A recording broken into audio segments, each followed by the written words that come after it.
Ciao a tutti e benvenuti in questa nuova recensione. Oggi parliamo di The Worst Person in the World, l'ultimo film di Joachim Trier e che recentemente ha ricevuto la nomination nella categoria della miglior pellicola internazionale agli Oscar di quest'anno. Ma prima di dedicarci completamente al film, volevo spendere qualche parola sull'American Cinematheque, ovvero l'iniziativa dietro all'evento a cui ho partecipato.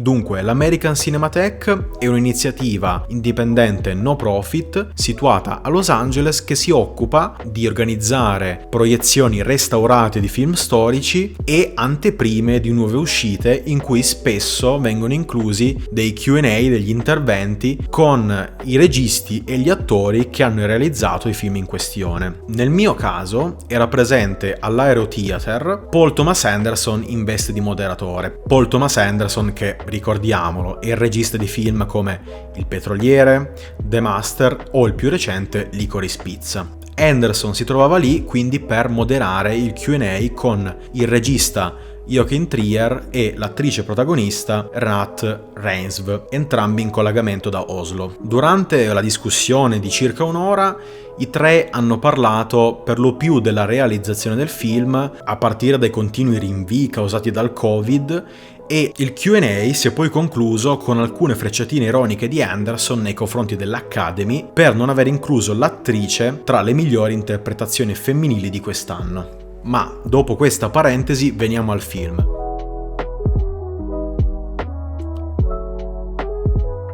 Di che cosa parla The Worst Person in the World? Julie è una ragazza che si approccia ai 30 anni e non sa bene che cosa fare della propria vita, né tantomeno quale carriera intraprendere. E come se non bastasse, l'incontro casuale con un uomo la porterà a mettere in dubbio anche la propria relazione con il fumettista Axel, che fino a quel momento era stato il suo unico punto fermo.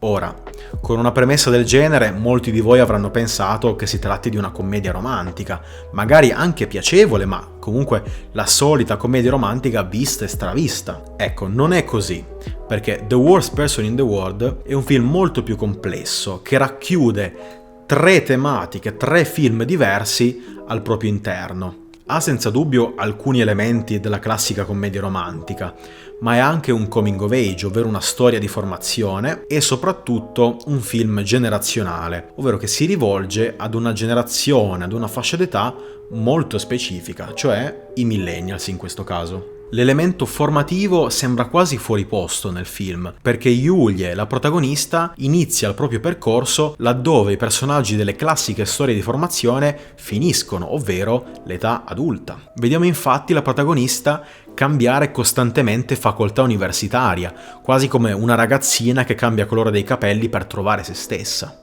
Anche nei momenti in cui le si presenta una stabilità economica ed emotiva, Julie trova sempre qualcosa di più stimolante, di più interessante da provare e che la porta a compiere decisioni drastiche. Verso la fine della storia, per noi spettatori non è così facile capire se la protagonista sia una persona diversa, in meglio o in peggio che sia, o se è ancora schiava della sua stessa indecisione. Viene poi l'elemento generazionale, che è quello più preponderante nel film.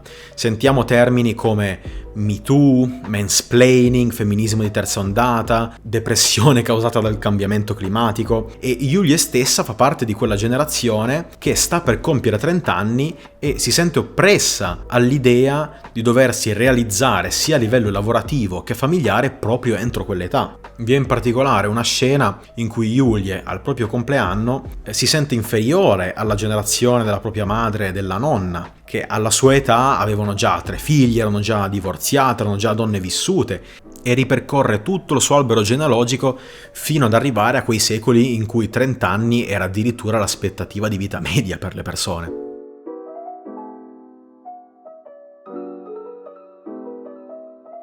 E per concludere, vi consiglio o no di vedere questo film? Anziché darvi una risposta secca, fatemi dire questo. Io solitamente, quando guardo un film, cerco almeno un'inquadratura e una scena che possano rimanermi in testa per i prossimi giorni o le prossime settimane.